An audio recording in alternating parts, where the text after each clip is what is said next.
Wheel spacers are a common modification for car motor lovers looking to improve the performance and appearance of their vehicle. The wheel spacers are available in two types, one with Hub-Centric and one without Hub-Centric.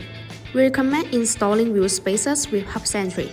The wheel spacers can change the wheel's offset and back spacing when you add some larger component or buy another set of aftermarket wheels.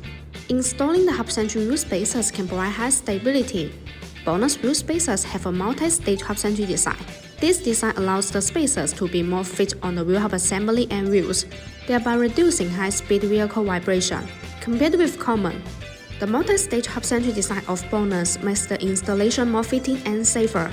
And the BONOSS wheel spacers can also be well-adapted with different data, providing vehicle owners with more choice. Hub-Centric spacers make sure that there is constant contact between the hub, spacer, and wheel, thus creating a smooth and reliable ride. When the spacer fits on the hub, it handles more weight and straight than if it fits on the lug only. This is why this type of wheel spacers is usually more expensive than a lug-centric, because the center hole of the spacer is specific to a certain model of vehicle. Besides, BONOSS FT cooling wheel spacers are designed with heat dissipation grooves to make brake cooling better. Distributed in petal shape, these grooves allow the external cold air to flow continuously inside the wheel spacer when it rotates. The air takes away the heat, so it achieves the purpose of actively dissipating heat for the braking system.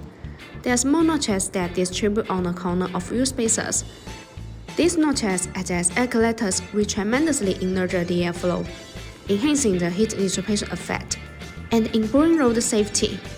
So, if you are considering installing wheel spacers for a vehicle, remember to choose the ones with Hub-Centric. Once again, my name is Grace. If you like our videos, please give us a thumbs up and make sure to subscribe, turn on notifications, and as always, see you in the next video. Thanks for watching and have a good day.